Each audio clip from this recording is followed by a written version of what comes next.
बागेश्वर धाम में हुआ 156 कन्याओं का शुभ विवाह। धीरेन्द्र शास्त्री से लिपट लिपट कर रोने लगी कन्याएं। दूल्हा दुल्हन को तोहफे में मिली बाइक समेत 157 खास चीजें। छतरपुर जिला के ग्राम गढ़ा में स्थित बागेश्वर धाम में बालाजी महाराज का एक ऐसा चमत्कारिक मंदिर है जहां भक्त अपनी समस्याओं की अर्जी लगाते हैं और फिर सुनवाई होती है। इसके अलावा बागेश्वर धाम हर साल सैकड़ों गरीब परिवार की बेटियों की शादी करवाने को लेकर भी चर्चा में रहता है। हर बार की तरह इस बार भी 8 मार्च को शिवरात्रि के मौके पर 5वां कन्या विवाह महोत्सव और अति विष्णु महायज्ञ संपन्न हुआ। इस समारोह में देश प्रदेश के साथ साथ जिले के हर गांव के लाखों लोग शामिल हुए। पीठाधीश्वर पंडित धीरेन्द्र कृष्ण शास्त्री ने यह आयोजन करवाया और उन्होंने भक्तन ने इस आयोजन को सफल बनाने में अपना पूरा योगदान दिया। आम शादियों की तरह इस सामूहिक विवाह समारोह में भी सबसे पहले दूल्हा और दुल्हन का भव्य स्वागत किया गया। स्वागत खुद बागेश्वर धाम के महाराज धीरेन्द्र कृष्ण शास्त्री ने ढोल नगाड़ों के साथ किया और जोड़ों का मंच तक लेकर आए। इसके बाद सभी दूल्हा दुल्हन ने मंच पर एक दूसरे को जयमाला पहनाई।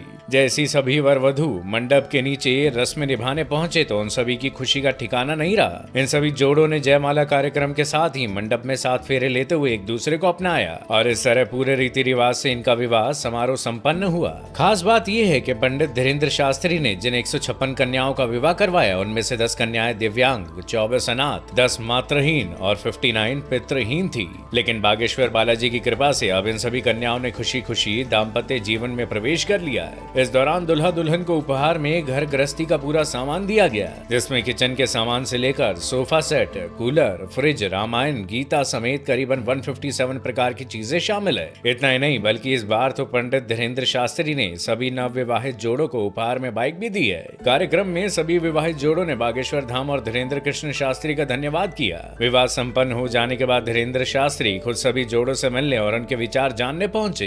इस दौरान कई भावुक करने वाले पल भी आए। कई कन्याओं और परिजनों की आंखों में आंसू आ गए। उन्होंने सभी जोड़ों को उपहार दिए और सभी नई दुल्हने अपने अपने ससुराल वालों के साथ गाड़ियों में रवाना हो गई। ये विवाह समारोह तो एक दिन का ही था, लेकिन इसका उत्सव 8 दिन पहले से शुरू हो गया था। पूरा बागेश्वर धाम खूबसूरत लाइटिंग से झिलमिला उठा था।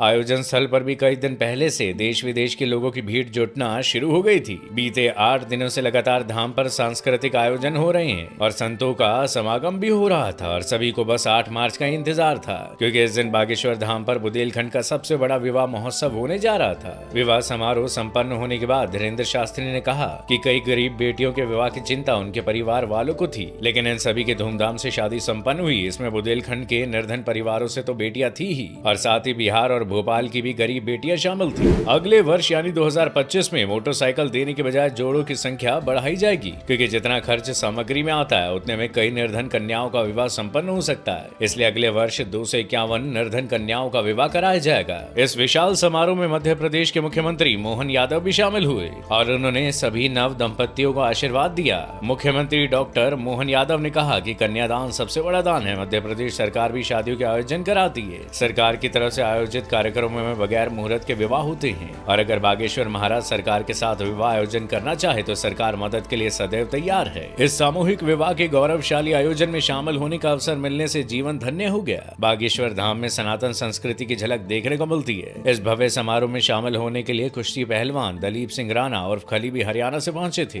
खली ने गरीब कन्याओं के इस विवाह आयोजन को अनूठा और समाज के लिए अनुकरणीय बताया। बता दें कि बागेश्वर धाम सरकार धीरेन्द्र कृष्ण शास्त्री कथा भी करते हैं, जिसका मुख्य उद्देश्य दुनिया भर में सनातन परंपरा का प्रचार प्रसार करना एवं समग्र लोकाचार, सार्वभौमिक शांति, सत्य, प्रेम और करुणा का संदेश फैलाना है। वैसे इन सामूहिक विवाह समारोह को लेकर आपकी क्या राय है, हमें कमेंट करके जरूर बताइएगा।